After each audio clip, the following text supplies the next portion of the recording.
Veja alguns exemplos dos tipos de questões que aparecem nesse nível de discussão. A natureza mutável de seu trabalho, dadas as prioridades também mutáveis da empresa. Em vez de administrar a produção de seus próprios programas de treinamento com recursos internos, você vai ter de terceirizá-los.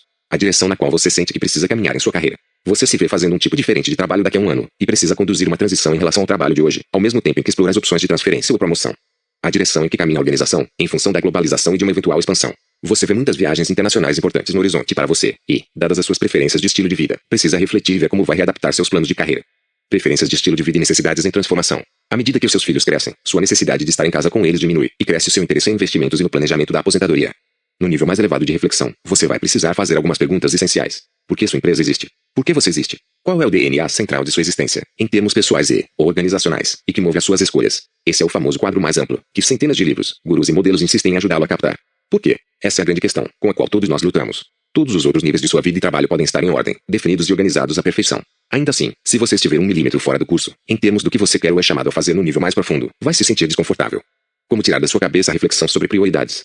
Reserve pelo menos alguns minutos, se você já não o fez, para rabiscar algumas anotações informais sobre coisas que lhe ocorreram enquanto você lia este capítulo. Seja o que for que veio à sua mente nesses níveis mais elevados de seu radar interno, anote e tire de sua cabeça. Depois processe essas anotações. Decida se realmente quer dar andamento ao que você escreveu ou não. Se não, jogue a anotação fora ou coloque numa lista de algum dia, talvez, ou numa pasta chamada sonhos e metas que possa vir a retomar em algum momento. Talvez você queira continuar acumulando mais itens desse tipo de reflexão futura, e queira fazer o exercício com mais formalidade. Se assim for, coloque esse resultado em sua lista de projetos e decida qual será a próxima ação. Depois execute essa ação, delegue ou coloque o lembrete de ação na lista apropriada. Feito isso, talvez queira concentrar seu foco na reflexão sobre o desenvolvimento de projetos específicos, que tenham sido identificados mas não tão bem oxigenados como você desejaria. Você vai querer ter certeza de que está preparado para esse tipo de processamento vertical.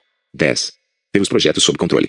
Os capítulos 4 a 9 disponibilizaram todos os truques e métodos necessários para você aclarar sua mente e fazer escolhas intuitivas em relação ao que fazer e quando. Esse é o nível horizontal, ou seja, tudo que demanda sua atenção e ação, ao longo do panorama horizontal de sua vida. A última peça do quebra-cabeça é o nível vertical, o pensamento que vai fundo e se eleva ao céu, e que pode alavancar o poder criativo de seu cérebro. Isso nos leva de volta ao ponto de refinar e energizar nosso planejamento de projetos. A necessidade de mais planejamento informal. Após anos de trabalho com milhares de profissionais na linha de frente, posso dizer com segurança que virtualmente todos nós poderíamos planejar mais os nossos projetos e a nossa vida, de modo mais informal e com maior frequência. E que, se fizéssemos isso, aliviaríamos uma enorme pressão em nossa psique, além de produzirmos uma grande quantidade de resultados criativos, com um esforço mínimo. Descobri que a maior oportunidade de melhoria, em planejamento, não consiste em técnicas para os tipos altamente elaborados e complexos de organização de projetos que os gerentes profissionais de projeto às vezes usam. A maior parte das pessoas que precisam desses instrumentos já os tem, ou pelo menos tem acesso ao treinamento e ao software necessários para aprender a usá-los. Mas o que realmente se precisa é captar e utilizar mais a reflexão criativa e proativa que fazemos, ou poderíamos fazer. O meio de todo projeto de sucesso sempre parece um desastre. Rosabeth Moss, cantor. A principal razão para a falta desse tipo de reflexão que efetivamente agrega valor é a carência de sistemas para administrar a quantidade potencialmente infinita de detalhes do que podem surgir, em consequência da própria reflexão. É por isso que a minha abordagem tende a ser de baixo para cima. Se você sente que não tem controle sobre seus atuais compromissos que exigem ação, vai resistir ao planejamento focado, ocorre aí um recuo inconsciente. À medida que você começa a aplicar esses métodos, porém, poderá concluir que eles liberam um volume enorme de reflexão criativa e construtiva. Se você possui sistemas e hábitos prontos para alavancar suas ideias, sua produtividade pode se expandir exponencialmente. No capítulo 3, cobri com algum detalhe as 5 fases do planejamento de projeto que tiram determinada coisa do estágio de ideia e transformam em realidade física. O que se segue é uma compilação de dicas e técnicas práticas para facilitar os processos naturais e informais de planejamento que recomendo. Embora todas essas sugestões sejam baseadas no senso comum, não são seguidas nem de perto com a frequência que poderiam ser. Use-as todas as vezes e sempre que puder, em vez de ficar economizando suas reflexões para as grandes reuniões formais. Que projetos você deveria estar planejando? A maior parte dos resultados desejados que você identificou para sua lista de projetos não necessitará de qualquer tipo de planejamento inicial, além daquele que você faz em sua cabeça, de forma rápida e instantânea, para gerar uma próxima ação em relação a eles. Existem 2 tipos de projetos, porém, que merecem pelo menos algum tipo de atividade de planejamento. 1. Aqueles que ainda demandam sua atenção mesmo depois de você ter determinado as próximas ações, e 2. Aqueles em relação aos quais simplesmente surgem ideias potencialmente úteis e detalhes de sustentação. O primeiro tipo, os projetos em relação aos quais você sabe que existem outras coisas que precisam ser decididas e organizadas, necessitará de uma abordagem mais detalhada do que o simples ato de identificar uma próxima ação. Para esses você vai precisar aplicar, de forma mais específica, uma ou mais das outras 4 fases do modelo natural de planejamento: objetivo e princípios, visão, resultado, brainstorming e organização.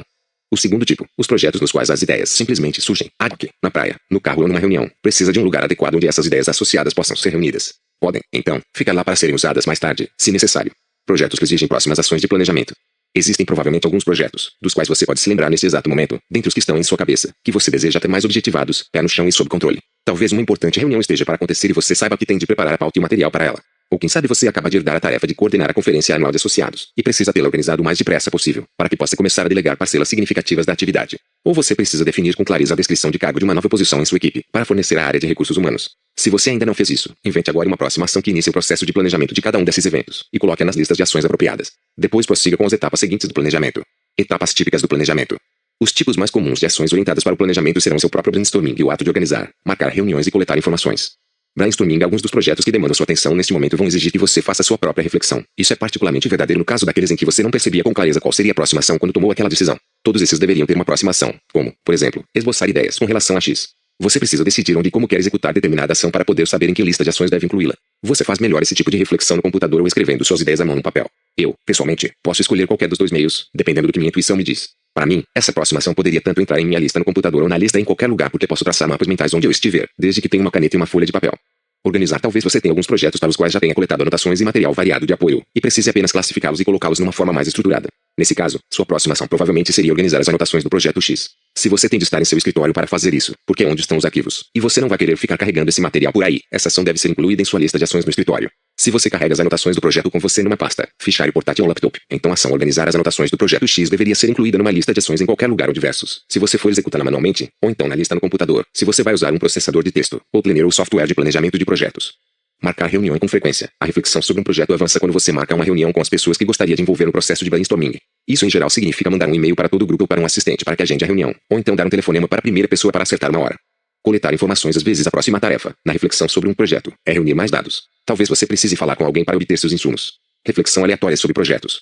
Não perca qualquer ideia sobre projetos que poderia ser potencialmente útil. Muitas vezes você vai ter uma ideia que não deseja esquecer justamente quando estiver num lugar que não tem nada a ver com o projeto. Ainda que essas não sejam propriamente próximas ações, que possam ser incluídas diretamente em suas listas de ações, você precisará reuni-las e organizá-las de uma forma que faça sentido. É claro que as ferramentas mais críticas para assegurar que nada se perca são as que compõem o seu sistema de coleta, sua caixa de entrada, seu bloco de papel, ou equivalentes, no trabalho e em casa, e numa versão portátil, uma ficha. Quando você estiver fora, você está na Polar Audiobooks. Nos siga nas redes sociais. Você precisa reter todas as suas ideias até que, mais tarde, possa decidir o que fazer com elas. Ferramentas e estruturas que dão suporte à reflexão sobre projetos. Não importa em que nível as ideias de projeto apareçam, é ótimo ter boas ferramentas sempre fáceis de acessar, para captá-las no momento em que surgirem. Uma vez captadas as ideias, é útil ter acesso a elas sempre que precisar consultá-las. Ferramentas para reflexão. Um dos grandes segredos para ter ideias e aumentar sua produtividade é utilizar o fenômeno. A função segue a forma, ou seja, grandes ferramentas podem estimular boas reflexões. Se você não estiver anotando nada, fica extremamente difícil manter o foco em qualquer coisa por mais de alguns minutos, especialmente se você está sozinho. Mas quando você utiliza ferramentas físicas para manter seu pensamento ancorado, pode ficar construtivamente envolvido durante horas. Instrumentos de escrita. Mantenha boas ferramentas de escrever à sua volta o tempo todo, para que nunca tenha qualquer resistência inconsciente a pensar, em função de não ter qualquer instrumento com que captar suas ideias. Se não tenho nada com que escrever, posso não me sentir tão confortável para me permitir refletir sobre projetos e situações. De forma inversa, já fiz excelentes reflexões e planejamentos algumas vezes só porque queria usar minha bela e macia caneta esferográfica. Talvez você não se inspire, como eu, em instrumentos frios, mas se esse não for o caso, então faça um favor a si mesmo e invista em ferramentas de qualidade para escrever. A sorte afeta tudo. Deixe sempre o seu anzol lançado, no regato em que você menos esperar, haverá um peixe. O vídeo. Sugiro também que você mantenha boas canetas esferográficas nos locais onde você provavelmente pode querer tomar notas, particularmente próximas aos telefones em sua casa. Papel e blocos. Além das ferramentas de escrita, você deve ter sempre à mão blocos de papel que sejam funcionais. Os blocos tamanho ofício funcionam bem porque você pode facilmente arrancar páginas com ideias e anotações e colocá-las em sua caixa de entrada, até que tenha uma chance de processá-las. Além disso, você quase sempre vai querer guardar alguns de seus mapas mentais informais, e pode colocar essas folhas soltas de papel em pastas de arquivo apropriadas, sem que seja preciso reescrevê-las. Flip charts e quadros brancos. Se você tem espaço para eles, os quadros brancos ou flip charts são ferramentas muito funcionais de reflexão para serem usadas de tempos em tempos. Eles lhe dão bastante espaço para rabiscar suas ideias, e pode ser útil mantê-los bem à sua frente durante algum tempo, enquanto você incuba um determinado tópico. Certifique-se de ter sempre muitas canetas carregadas à mão. É frustrante querer escrever num quadro branco e ver que todas as canetas estão secas e inúteis. Como posso saber o que eu penso, até eu escutar o que digo? Ian Forster. Sempre que duas ou mais pessoas se juntam para uma reunião, alguém deve começar a escrever em algum lugar onde o S e outro S possam ver. Mesmo que você apague suas reflexões após alguns minutos, só o ato de escrevê-las facilita, como nenhuma outra ferramenta, um processo construtivo de reflexão. Algumas vezes me foi imensamente útil traçar diagramas informais e fazer anotações em toalhas e de mesa de papel, jogos americanos ou mesmo guardanapos em restaurantes, quando eu não tinha meu próprio bloco de papel em mãos. Computador. Muitas vezes gosto de pensar em meu laptop, com meu processador de texto. Existem tantas coisas que eu gostaria de fazer, depois, com as minhas ideias, e é maravilhoso tê-las já em algum formato digital, para depois poder editar, cortar e colar em vários outros aplicativos. Uma vez ligado o computador, com a tela já pronta na minha frente, vejo que o pensamento começa automaticamente a fluir e acontecer. Essa é outra boa razão para certificar-se de que suas técnicas de digitação e conhecimento do teclado são suficientemente boas para interagir com o computador de maneira pelo menos fácil, quando não inteiramente divertida. Estruturas de suporte. Além de boas ferramentas sempre à mão, é produtivo ter formatos acessíveis, dentro dos quais as reflexões sobre projetos possam ser captadas. Assim como papel e caneta à sua frente dão suporte ao brainstorming, ter boas ferramentas e locais para organizar os detalhes de projeto é algo que facilita o planejamento mais linear que muitos projetos exigem. Crie pastas de arquivo ou páginas soltas, conforme a necessidade. Um bom sistema de arquivamento de referência geral, bem à mão e fácil de usar, não é apenas crucial para administrar o processo genérico do fluxo de trabalho, mas também altamente funcional para a reflexão de projetos. É comum um projeto começar a emergir quando é estimulado por dados relevantes, anotações e materiais diversos, e, por essa razão, você vai querer criar uma pasta para um determinado tópico, assim que tiver alguma coisa para colocar dentro dela. Se seu sistema de arquivamento for demasiado formal ou inexistente, você provavelmente vai perder muitas oportunidades de gerar um foco para o projeto com a antecedência necessária. Logo que você retomar daquela primeira reunião com suas anotações iniciais sobre um tópico que acabou de surgir no horizonte, crie um arquivo e guarde suas anotações nele imediatamente, depois de vislumbrar quaisquer próximas ações, obviamente. Muitas vezes, durante o treinamento de clientes, vejo que o simples ato de criar um arquivo para um determinado tópico, no qual se pode organizar anotações aleatórias e materiais potencialmente relevantes, dá a eles uma sensação de controle bastante melhorada. É uma forma de colocar seus braços em torno do assunto de forma física, visível e psicológica. Se você gosta de trabalhar com um fichário ou planejador, é bom manter um estoque de papel em branco ou quadriculado para anotações, que você pode usar para montar uma página sobre um tema ou projeto, quando aparecer. Embora alguns projetos talvez mereçam, mais tarde, uma sessão inteira ou até mesmo um fichário próprio, eles não começam assim. E a maior parte de seus projetos talvez precise de apenas uma ou duas páginas para as poucas ideias que você precisa acompanhar. Ferramentas de software. O software é, num certo sentido, um grande buraco negro a ser explorado, na busca de boas ferramentas de administração de projetos. Em sua maior parte, os aplicativos que foram especificamente concebidos para organizar projetos são demasiado complexos, com cavalos de força demais para serem realmente funcionais em relação a 98% das coisas que a maioria das pessoas precisa administrar. Só são apropriados para um pequeníssimo percentual de pessoas do mundo profissional, que realmente precisam delas. O resto de nós, de modo geral, considera porções e partes de determinadas aplicações bem mais informais e amigáveis. Como já observei, nunca vi dois projetos que precisassem da mesma quantidade de detalhamento e estrutura para serem controlados. Assim sendo, seria difícil criar um único aplicativo que atendesse a maioria. Esboço digital. Grande parte do que qualquer pessoa precisa para estruturar suas reflexões sobre projetos pode ser encontrado em qualquer tipo de aplicativo que possua uma simples função hierárquica de esboçar. O que é ótimo nos aplicativos de esboço é que eles podem ser tão complexos ou tão simples quanto necessário. Existem vários softwares de programas que oferecem esse tipo de estruturação hierárquica básica. A dica é encontrar um com o qual você se sinta confortável, de modo que possa se familiarizar rapidamente com a forma de inserir títulos e subtítulos, e movimentá-los da forma necessária. Até que você possa parar de se concentrar na forma de usar o programa, vai resistir a abri-lo e utilizá-lo para pensar e organizar.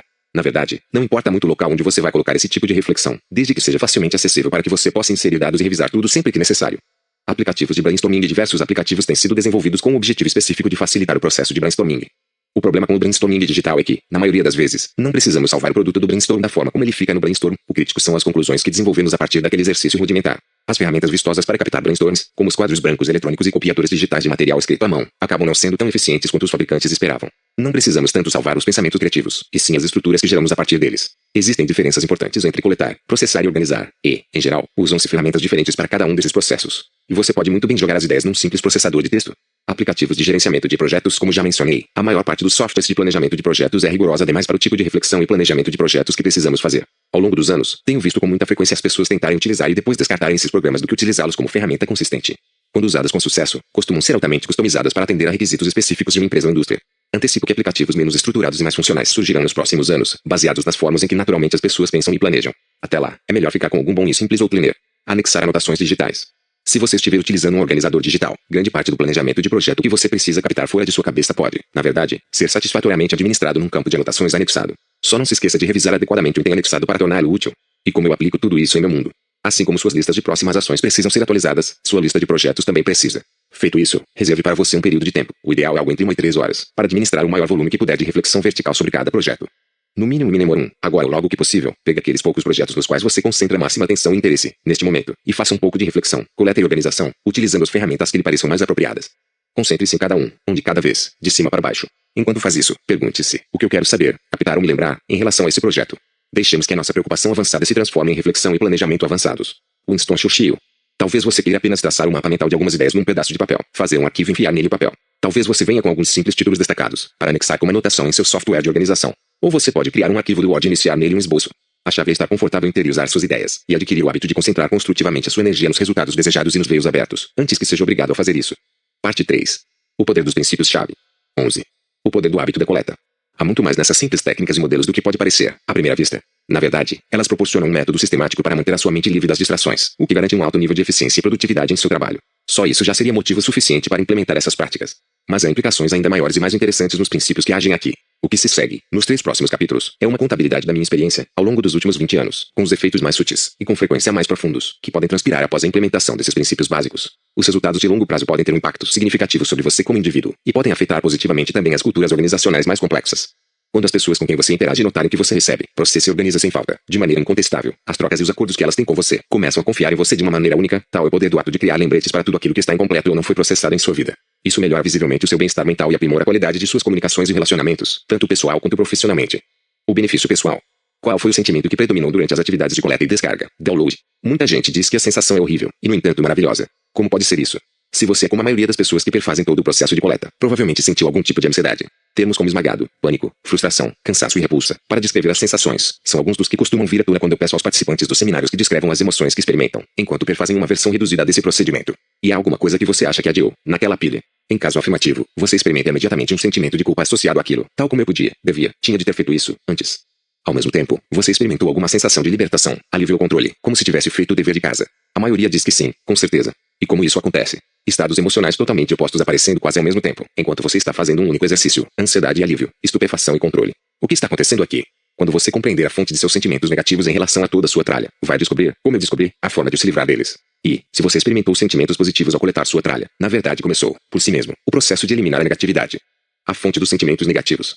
De onde vêm os sentimentos não tão agradáveis? Do excesso de trabalho? Não, porque o excesso de trabalho existe sempre. Se você se sentisse mal simplesmente porque tinha mais coisas a fazer do que conseguia dar conta, jamais se livraria desse sentimento. Ter coisas demais a fazer não é a fonte do sentimento negativo, ele vem de um outro lugar.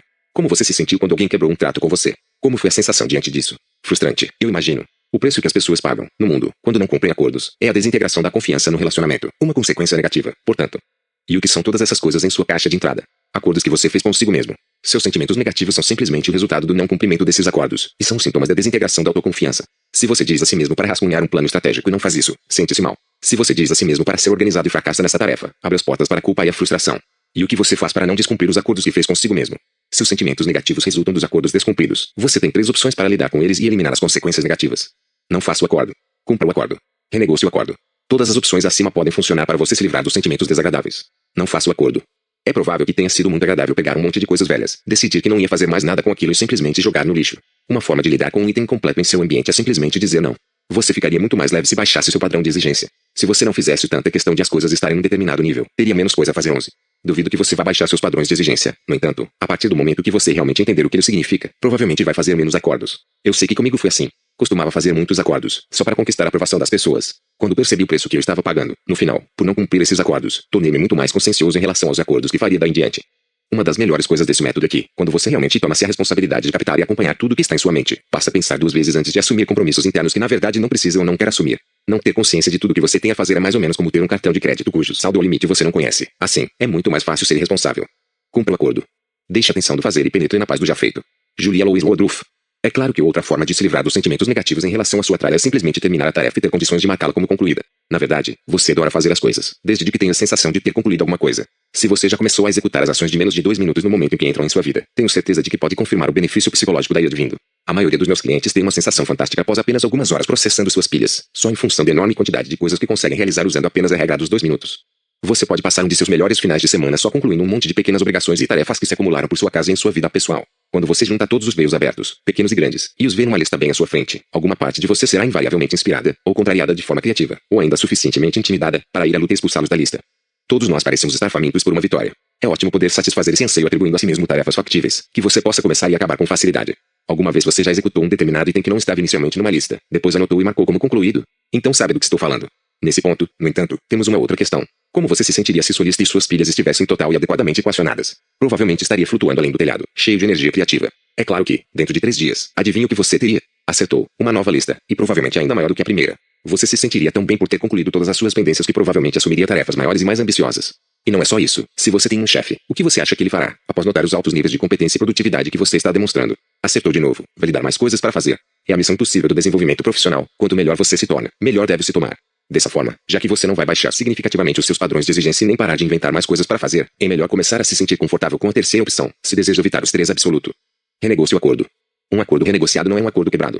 Você compreende, então, por que tirar tudo de dentro de sua cabeça e colocar bem à sua frente faz você se sentir melhor. Porque você renegocia automaticamente os seus acordos consigo mesmo quando olha para os itens, reflete sobre eles e toma atitudes em relação a eles naquele exato momento ou diz, não, agora não. O único problema é que é impossível renegociar os acordos que você não se lembra de ter feito consigo mesmo. É ato do perdão que o descortina a única forma possível de se pensar criativamente sobre o futuro. Padre Desmond Wilson. O fato de você não conseguir se lembrar de um acordo desse tipo não significa que você não se sinta responsável por ele. Pergunte a qualquer psicólogo qual é a quantidade de consciência de passado e futuro que essa parte de sua psique possui, a parte que armazenava a lista que você liberou. 0. Lá, tudo é presente. Isso significa que, tão logo você diz a si mesmo que precisa fazer determinada coisa, se você só arquiva essa informação em sua memória de curto prazo, uma parte de você passa a acreditar que você deveria estar fazendo aquilo o tempo todo. E isso significa que, no momento em que você atribui a si mesmo 2 tarefas e só arquiva essa informação em sua cabeça, você cria, instantânea e automaticamente, estresse e fracasso, porque você não pode fazer as 2 coisas ao mesmo tempo.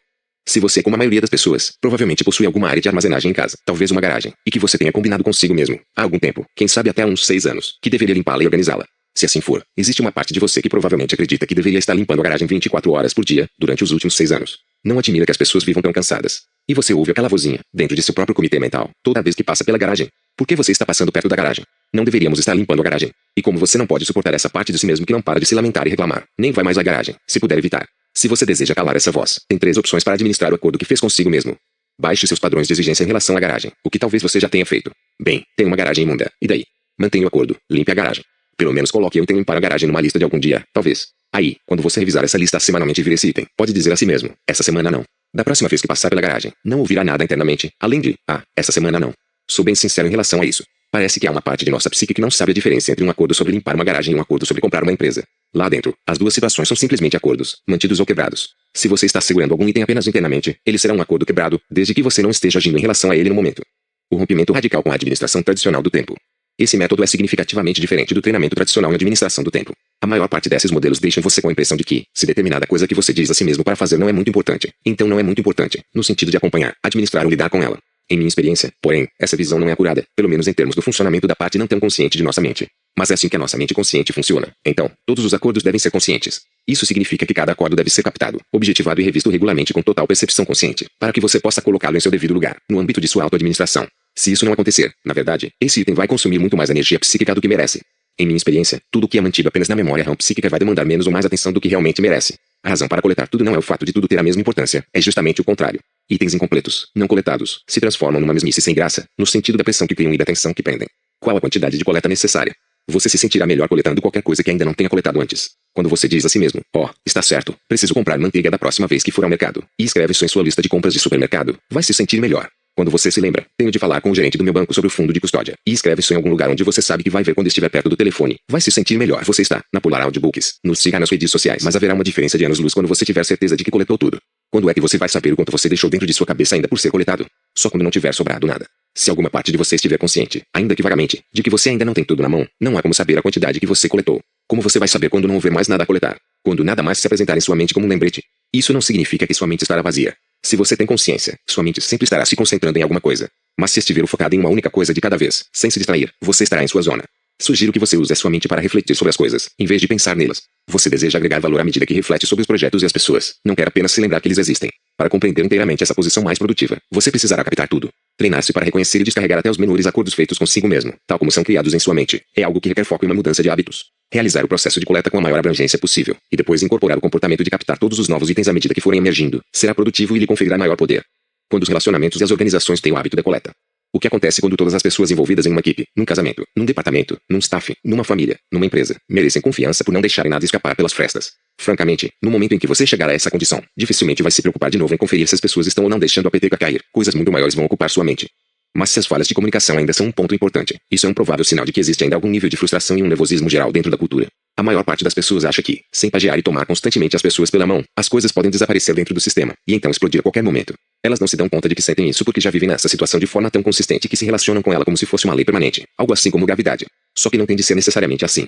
Tenho observado isso ao longo de muitos anos. Pessoas boas que não incorporaram esses comportamentos vêm até o meu ambiente, e sua condição é imediatamente percebida. Há mais de 2 décadas que eu vivo dentro dos padrões de memória RAM psíquica clara e limites claros e definidos para as caixas de entrada. Quando uma anotação fica parada na caixa de entrada de alguém, sem ser processada, ou quando a pessoa sente, sim, claro que vou fazer, numa conversa, mas não anota nada, minha campainha interna ring, soa. Esse tipo de comportamento é inaceitável em meu mundo. Preciso confiar que qualquer solicitação ou informação relevante que eu insira num correio de voz, num e-mail, numa conversa ou numa nota escrita à mão vai efetivamente entrar no sistema da outra pessoa e logo ser processada e organizada, além de ficar disponível para ser revista por ela, como uma opção para ação.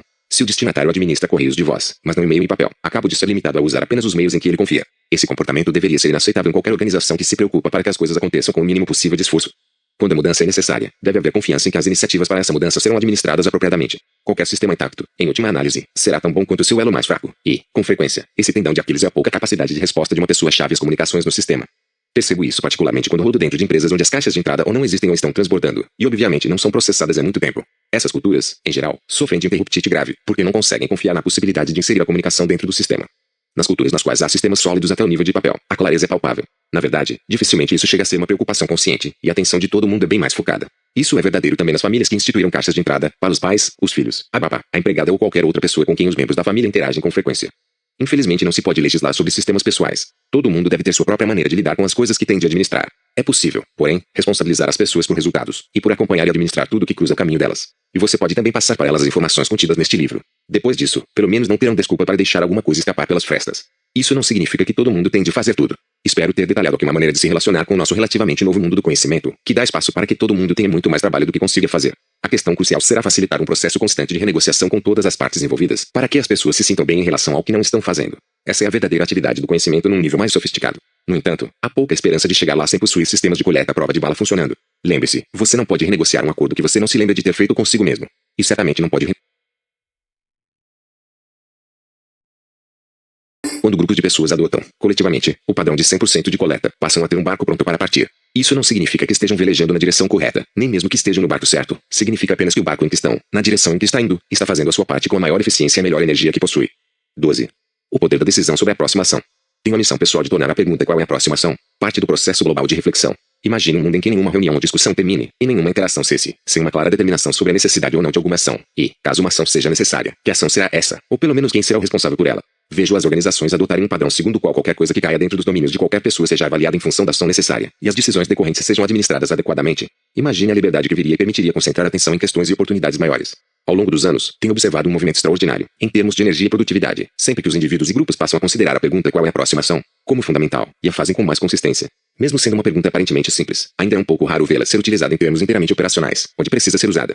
Um dos maiores desafios que você poderá encontrar é o fato de que, assim que você se acostuma a fazer a pergunta qual é a próxima ação, a si mesmo e as pessoas à sua volta, a interação com quem não tem o hábito de fazer a mesma pergunta pode ser extremamente frustrante. Essa pergunta tem o dom de esclarecer as coisas tão rapidamente que lidar com pessoas e ambientes que não utilizam pode parecer um pesadelo.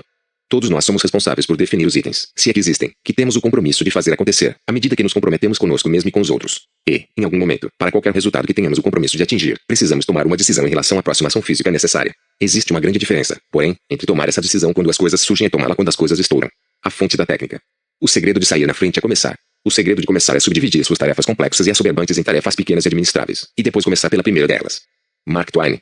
Aprendi essa técnica simples, porém extraordinária, da aproximação há 20 anos, com um amigo de longa data e mentor em consultoria gerencial, chamado Deanna Chezon, nenhum parentesco com o antigo secretário de Estado. Deanna tinha passado vários dos anos anteriores prestando consultoria a executivos e pesquisando o que seria necessário para liberar os bloqueios psíquicos de muitos deles em relação aos projetos e às situações em que se viam envolvidos. Um dia ele simplesmente começou a pegar cada folha de papel isolada na mesa de um executivo e forçá-lo a decidir qual era a primeiríssima coisa que ele precisava fazer para aquilo andar. Os resultados foram tão imediatos e tão profundos para aquele executivo que Deanna continuou a aperfeiçoar, durante anos, uma metodologia para processar a caixa de entrada que utilizava aquela mesma pergunta. Desde então, nós dois treinamos e acompanhamos milhares de pessoas dentro desse conceito-chave, e ele continua sendo uma técnica muito segura. Determinar qual é a próxima ação física que fará um determinado item andar é algo que nunca falha, no sentido de melhorar enormemente a produtividade e a paz de espírito do usuário.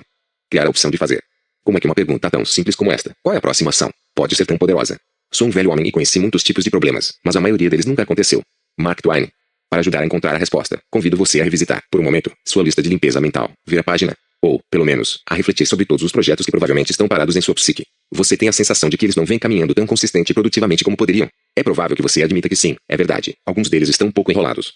Se você não sabe com certeza se a sua próxima ação para seguir adiante é dar um telefonema, mandar um e-mail, procurar alguma coisa ou comprar um item na loja, o trabalho não está sendo feito. A ironia é que provavelmente você precisaria de apenas uns 10 segundos de reflexão para descobrir a próxima ação de quase todos os itens que constam de sua lista. Mas esses 10 segundos de reflexão são justamente o que a maioria das pessoas não faz, em relação à maioria dos itens de suas listas. Definir o que é o verdadeiro fazer, no nível mais básico, e organizar lembretes em que se possa confiar, são chaves importantes para a melhoria da produtividade.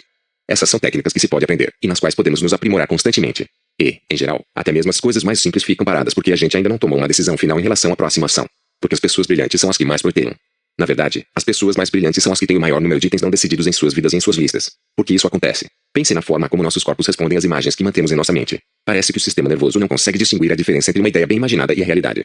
Se o seu corpo responde às imagens que você lhe oferece, de que forma você tende a se sentir, fisicamente, quando pensa, digamos, em fazer um imposto de renda? Você envia a si mesmo imagens do tipo é fácil, vamos lá, conclusão, sucesso e sou um vencedor? E provável que não. Apenas por essa razão, que tipo de pessoa oporia maior resistência, do ponto de vista lógico, a ser lembrada de um projeto como esse? Ou seja, quem protelaria mais? É claro que seriam as pessoas mais criativas, sensíveis e inteligentes. Isso porque a sensibilidade dessas pessoas lhe dá a capacidade de produzir, em suas mentes, sombrias cenas de pesadelo sobre as variáveis envolvidas na realização do projeto, e todas as consequências negativas que poderiam ocorrer se ele não fosse executado com perfeição. Então elas simplesmente se descontrolam num instante e desistem.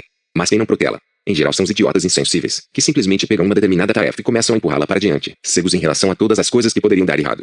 O resto das pessoas tende a ter dificuldade em relação a todo tipo de coisa. Fazer meu imposto de renda? Oh, não. Não vai ser assim tão fácil. Vai ser diferente esse ano, tenho certeza. Já vi os formulários, e eles parecem diferentes. É provável que haja novas regras que vou ter de descobrir. Talvez eu tenha de ler todo aquele material chato. Formulário completo ou simplificado. Arquivo conjunto. Arquivo separado. Provavelmente vamos querer pleitear deduções, mas se fizermos isso teremos de documentá-las. E isso significa que vamos precisar de todos os recibos. Oh, meu Deus, eu não sei se realmente temos todos os recibos que vamos precisar. E se não tivermos todos os recibos, mas pleitearmos as deduções de qualquer forma e cairmos na malha fina? Malha fina? Oh, não, a Receita Federal, vamos ser presos. E dessa forma um monte de gente já se vê na prisão, só de olhar para os formulários do imposto de renda.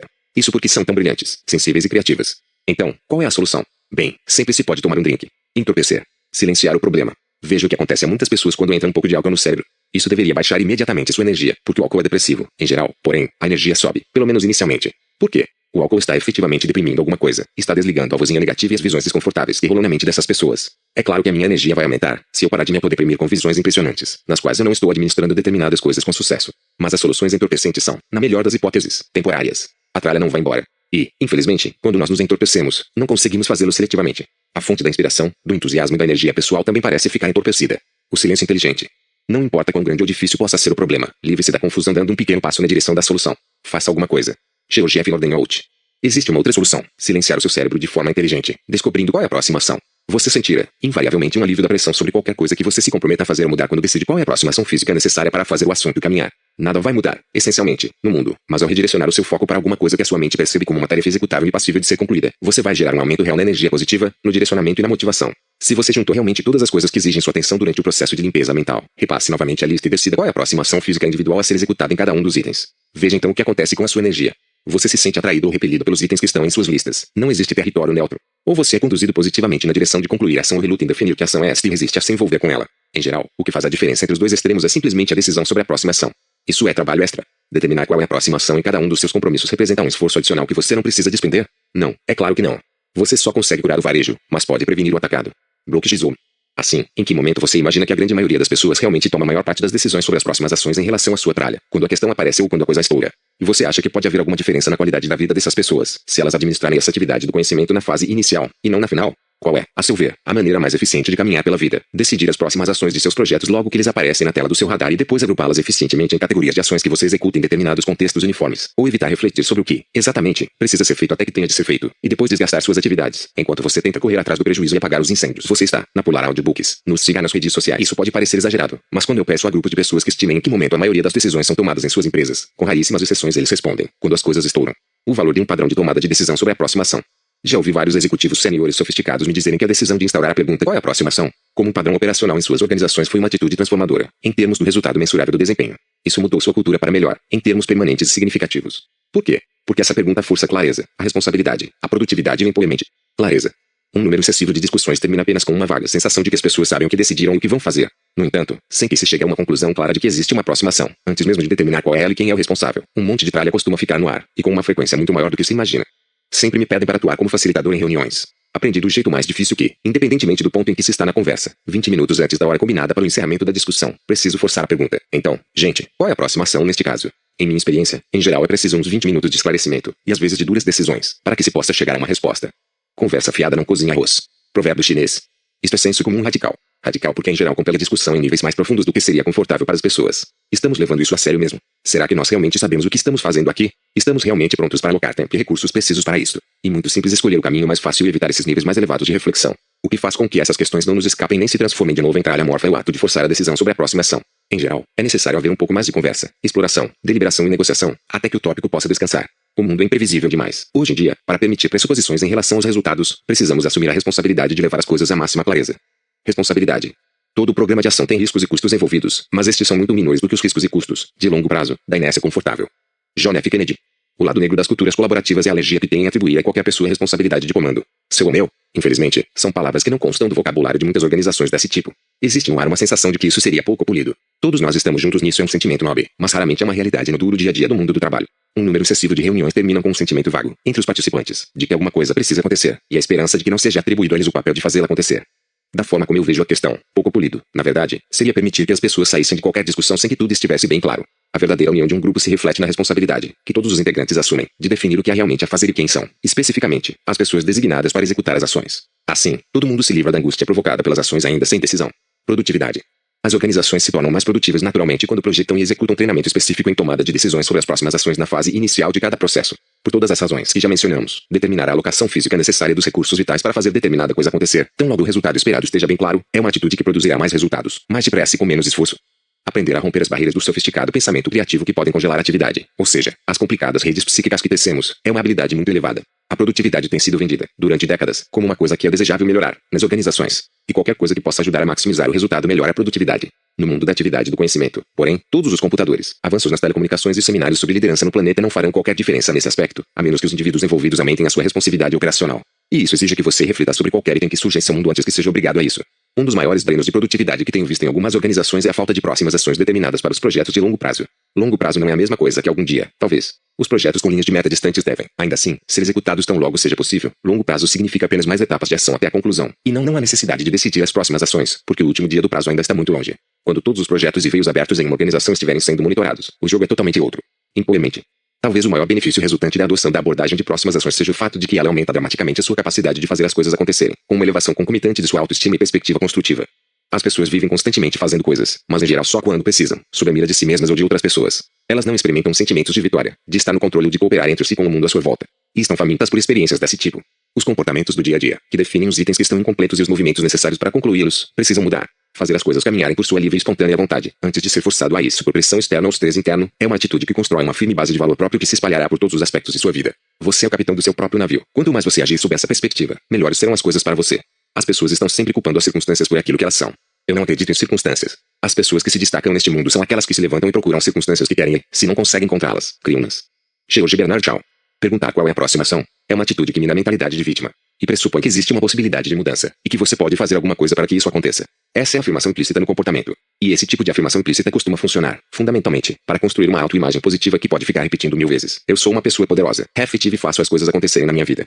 Existe reclamação demais em sua cultura.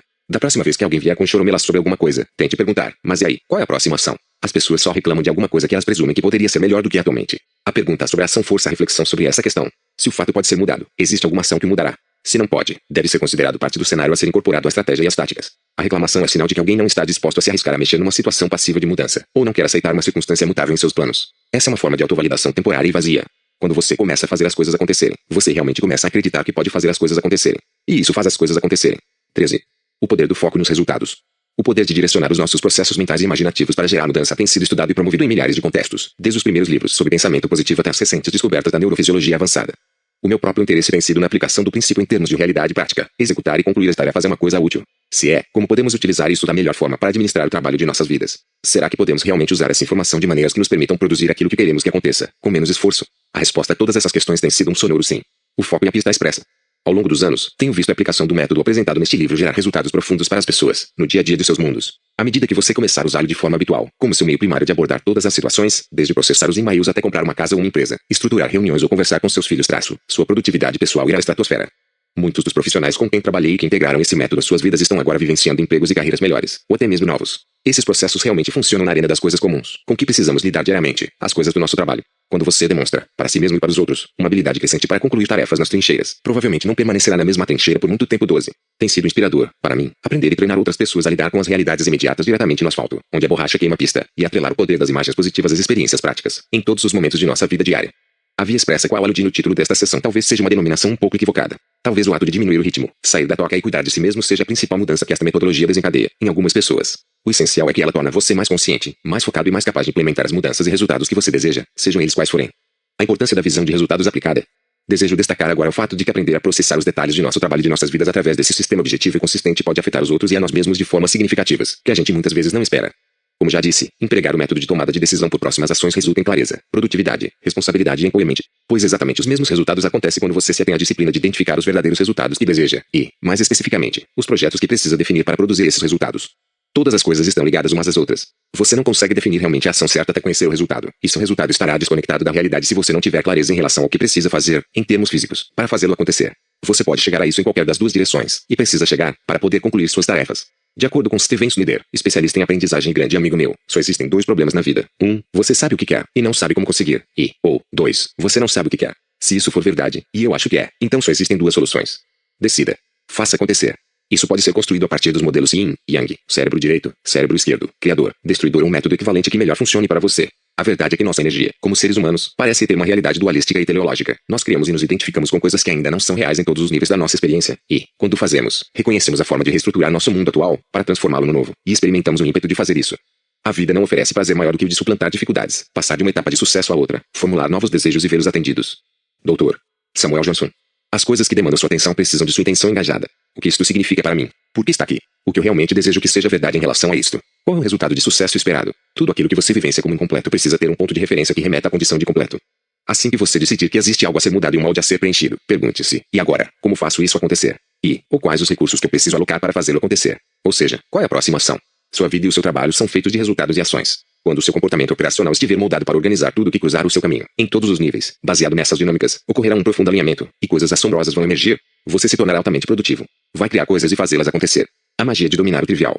Meus clientes costumam se perguntar como eu consigo sentar com eles em seus escritórios, em geral durante horas infindáveis, enquanto eles esvaziam as gavetas de seus escritórios, e reviso cuidadosamente as minúcias da tralha que eles deixaram que se acumulasse em suas mentes e em seu espaço físico. Além do constrangimento normal que eles sentem em relação ao volume dos detalhes que administraram de modo irresponsável, eles acham que eu deveria ficar entediado até a medula. Muito ao contrário. Até para minha própria surpresa, considero esse trabalho um dos mais envolventes que realizo com pessoas. Conheço bem a sensação de liberação, a livre liberdade que ocorre do outro lado quando começamos a lidar com todas essas questões. Sei que todos nós precisamos de prática e apoio, além de um foco claro e forte para administrar cada item, até dominarmos e internalizarmos os padrões e comportamentos que precisamos para lidar com as coisas, à medida que a demanda surge. Sei o quanto é significativa a mudança que essas pessoas podem estar experimentando, em seu relacionamento com chefes, parceiros, cônjuges, filhos e com elas mesmas, ao longo das próximas horas, esperamos, dias e anos. Não é nada entediante. É o melhor trabalho que a gente faz. Administração multinível de resultados. Estou no ramo do foco. Como consultor e treinador, faço perguntas simples, que em geral despertam respostas muito criativas e inteligentes nos outros, e até em mim mesmo. Respostas que, por sua vez, agregam valor à situação e ao trabalho em pauta. Depois de trabalharem comigo, as pessoas não ficam mais brilhantes do que eram antes, só começam a direcionar e utilizar sua inteligência de forma mais produtiva. O que é único em relação ao foco prático deste livro é a combinação de eficácia e eficiência que esse conjunto de métodos consegue trazer para todos os níveis da sua realidade. Existe um monte de fontes de inspiração para o tipo de reflexão de alto nível sobre objetivo, valores, visão, além de muitas outras ferramentas corriqueiras para ter controle sobre os detalhes menores, como números de telefone, compromissos e listas de supermercado. O mundo anda meio carente, porém, de práticas que se relacionam igualmente com ambos os níveis e fazem a ligação entre eles. O que isto significa para mim? O que eu desejo que seja verdadeiro em relação a isto? Qual é o próximo passo necessário para fazer isto acontecer? Essas são as perguntas fundamentais que precisamos responder, em algum momento, em relação a tudo. Esta reflexão e as ferramentas que a suportam vão lhe ser úteis de formas que talvez você ainda nem imagine. O poder do planejamento natural. O verdadeiro valor de todo esse planejamento natural de projetos é o fato de que ele apresenta uma forma integrada, flexível e alinhada de refletir sobre qualquer situação. Sentir-se confortável em questionar o objetivo de qualquer coisa que você esteja fazendo é uma postura saudável e madura. Ser capaz de criar visões e imagens de sucesso antes de os métodos estarem claros é um traço fenomenal a ser reforçado. Estar disposto a ter ideias, sejam elas boas ou más, e expressar e captar todas elas sem julgar é um fator crítico para ter acesso integral à inteligência criativa. Organizar múltiplas ideias e tipos de informação em componentes, sequências e prioridades voltadas para um resultado específico é uma disciplina mental necessária. E decidir executar próximas ações reais, ou seja, efetivamente fazer movimentos em relação a alguma coisa, no mundo físico, são a essência da produtividade. O idealista acredita que o curto prazo não conta. O cínico acredita que o longo prazo não importa. O realista acredita que o que é feito e o que deixa de ser feito no curto prazo são os fatores que determinam o longo prazo. Sidney J. Rice. Ser capaz de juntar todos esses ingredientes, com o timing e o equilíbrio apropriados, talvez seja o principal componente da competência profissional neste novo milênio. Mas isso ainda não é a norma, no comportamento profissional, longe disso. Aplicar essa percepção a todos os aspectos da vida pessoal e profissional ainda é uma tarefa bastante desafiadora. Mas mesmo quando apenas algumas partes do modelo são aplicadas, seguem-se tremendos benefícios. O modelo é simplesmente o princípio básico de determinar os resultados e ações para tudo aquilo que consideramos ser o nosso trabalho. Quando esses dois pontos-chave se tornam a norma, em nossa vida diária, a linha de base da produtividade muda de patamar. O acréscimo do brainstorming, o meio mais criativo de expressar e captar ideias, perspectivas e detalhes sobre projetos, completa um excelente conjunto de comportamentos que lhe dão a oportunidade de ficar relaxado e fazer tudo o que deve ser feito. Mudar para uma cultura organizacional positiva. Não é necessário acontecer uma grande mudança para aumentar os padrões de produtividade de um grupo. Recebo continuamente retorno que indica que, com uma pequena implementação, esse método imediatamente faz as coisas acontecerem de forma mais rápida e fácil. Uma visão sem uma tarefa não passa de um sonho. Uma tarefa sem uma visão é trabalho servil. Uma visão e uma tarefa são a esperança do mundo. De uma igreja em Sussex, Inglaterra, cerca de 1730. Avaliação construtiva de atividades, alocação de ativos, comunicação, políticas e procedimentos, em relação aos objetivos e resultados desejados, está se tomando cada vez mais crucial para todas as organizações que conheço. Os desafios que se interpõem às nossas empresas continuam a se avolumar, com pressões que hoje em dia vêm da globalização, da concorrência, da tecnologia, dos mercados em transformação e dos padrões cada vez mais elevados de desempenho de produção. O que desejamos que aconteça nesta reunião? Qual é o objetivo deste formulário? O que a pessoa ideal para esta função deve ser capaz de fazer? O que queremos alcançar com este software? Essas e um monte de outras questões similares ainda fazem enorme falta em muitas organizações. Existe muita conversa que parece soar bem nas grandes reuniões, mas é o fato de aprender a perguntar por que estamos fazendo isto, e como será, quando isto tiver sido feito com sucesso, e aplicar as respostas no nível operacional diário, é isso que vai gerar profundos resultados. O empowerment é a consequência natural quando os indivíduos abandonam as modalidades de reclamação e vítima e se programam em termos de resultados e ações definidas como direção. Quando isso se torna padrão no grupo, gera uma grande melhoria no clima e no desempenho. Existem muitos outros problemas com os quais devemos nos preocupar. A negatividade e a resistência passiva precisam ceder, constantemente, lugar ao foco nos resultados desejados, dentro do horizonte apropriado. O microcosmo do jeito de as pessoas lidarem com sua caixa de entrada, seu e-mail e suas conversas com outros vai se refletir na macro-realidade de sua cultura e de sua organização. Se estão deixando a peteca cair, se as decisões sobre o que fazer enfrentam resistência na fase inicial, se nem todos os veios abertos são administrados de forma responsável, isso será ampliado dentro do grupo, e a cultura sustentará uma mentalidade estressante de ser qual incêndio e crise. Se, em contraste, as pessoas estiverem implementando os princípios descritos neste livro, a cultura vai desenvolver a expectativa e vivenciar um novo padrão de elevado desempenho. Os problemas e os conflitos não vão desaparecer, eles permanecem inerentes, quando se tenta mudar, ou manter, qualquer coisa nesse mundo. Os comportamentos operacionais detalhados neste livro, porém, vão propiciar o foco e a moldura para que se possa atacá-los da forma mais produtiva possível. Conclusão. Espero que este livro tenha sido útil, que você já tenha começado a receber as recompensas por concluir um número maior de tarefas com menos esforço e estresse. E eu realmente espero que você tenha sentido o gosto da liberdade de ter uma mente clara como água e da liberação de suas energias criativas, coisas que podem acontecer em função da aplicação dessas técnicas. Aqueles que começam a implementar esses métodos sempre descobrem que há mais coisas neles do que é visível a olho nu, e talvez você já tenha começado a experimentar a sua própria versão desta percepção. Aposto que este livro veio validar grande parte das coisas que você já sabe e vem fazendo, até certo ponto, o tempo inteiro. Talvez, porém, ele vai fazer com que seja muito mais fácil, para você, aplicar esse senso comum de forma mais sistemática, num mundo que parece nos confundir, cada vez mais, com sua intensidade e complexidade. Meu intento não é acrescentar mais uma já inimaginável quantidade de teorias modernas e modelos para ter sucesso que já existem por aí. Ao contrário, tentei definir os métodos fundamentais que não mudam com o tempo, e que, quando aplicados, sempre funcionam. Assim como a gravidade, quando você compreende o princípio, pode funcionar com muito mais produtividade, não importa o que você esteja fazendo. Talvez esta seja a principal vantagem do retorno ao básico. Este livro é um mapa para atingir o foco positivo e relaxado que caracteriza o seu estado mais produtivo. Convido você a utilizá-lo, igual ao mapa de estrada, como uma ferramenta de referência para retomar esse estado, sempre que precisar.